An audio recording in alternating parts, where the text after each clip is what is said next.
இது நாள் வரைக்கும் ஜென்ம சனியில் இருந்தவர் இப்போ அடுத்து பாத சனியாக மாறாரு கும்பராசிக்காரங்களுக்கு. அப்போ என்ன ஆகும் அப்படின்னா, ஜென்ம சனியில் இருக்கிறப்ப நிறைய அலைச்சல், நிறைய வீண் விரயங்கள் எல்லாமே நிறையவே நடந்திருக்கும். இன்னொன்று உடல் பொருள் ஆவி அப்படின்னு சொல்லக்கூடிய எல்லாத்தையும் விரயமாக்கிட்டேன் அப்படின்னு சொல்லக்கூடிய கும்பராசிக்காரங்களுக்கெல்லாம் கொஞ்சமாக என்ன கிடைக்க போகுதுன்னா ஆறுதல் கிடைக்க போகுது. இந்த ஆறுதல் எப்படி ரெப்ளிகேட் ஆக போகுது அப்படின்னு கேட்குறப்ப, அடுத்தடுத்த கட்டங்களில் நான் எப்படி தயாராக இருக்கிறது, என்னுடைய வாழ்க்கையினுடைய பயணம் என்ன, இதனுடைய இலக்கு என்ன, நான் எதை நோக்கி பயணிக்கணும் அப்படின்னு சொல்லிட்டு ஒரு முடிவு அப்படிங்கிற விஷயம் உங்களுக்கு கிடைக்க போகுது. இது நாள் வரைக்கும் திக்கு தெரியாமல் அலைகிறது அப்படிங்கிற மாதிரியான ஒரு விஷயம் இருந்திருக்கும்.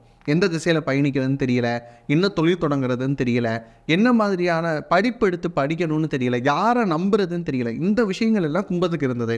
இனி அடுத்து பார்த்தீங்கன்னா இதுதான் வாழ்க்கை அப்படின்ற ஒரு ஸ்டாண்டர்டான விஷயத்துக்குள்ளே வரப்போகிறாங்க. ஒரு புரிதல் கிடைக்க போகுது. பொதுவாக வாழ்க்கைன்னா இதுதான், நம்மளை சுற்றி இருக்கிறவங்க இப்படி தான் இருக்கிறாங்க அப்படிங்கிற ஒரு புரிதலை சனி பகவான் கட்டாயமாக கொடுக்க போகிறார். இப்போ மகரத்துக்கு கொஞ்சம் சப்புன்னு அரைஞ்சிட்டு கொடுப்பாரு, இவங்களுக்கு லைட்டாக உட்கார வச்சுங்க, வாப்பா இதுதான்ப்பா உலகம் அப்படின்னு சொல்லிட்டு சொல்லிக் கொடுக்கக்கூடிய விஷயமாக இதை ஃபஸ்ட் பெஞ்சர் மாதிரி ட்ரீட் பண்ணுவார்.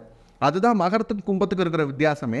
இதையே கும்பராசிக்காரங்க என்ன சொல்லுவாங்க அப்படின்னா, சனி பயிற்சி ரொம்ப கடுமையாக இருக்குன்பாங்க. ஆனால் நீங்கள் போய் மகரத்திட்ட கேட்டு பார்த்துட்டு வாங்க, கும்பராசிக்காரங்களுக்கு ரொம்ப இயல்பாக சொல்லிக் கொடுக்குறாரு, இதுதான் உலகம் அப்படிங்கிறத. இப்போ என்ன ஆகும் அப்படின்னா, இப்படி தான் இவ்வளோ நாள் நம்ம புரிஞ்சுக்காமல் இருந்திருக்கோமே, நம்ம கூட இருந்தவங்கலாம் இவ்வளோ தெளிவாக இருந்திருக்காங்களே அப்படிங்கிற விஷயத்தில் புரிதல் அப்படிங்கிற விஷயத்துக்குள்ள கும்பம் வர ஆரம்பிச்சிருவாங்க.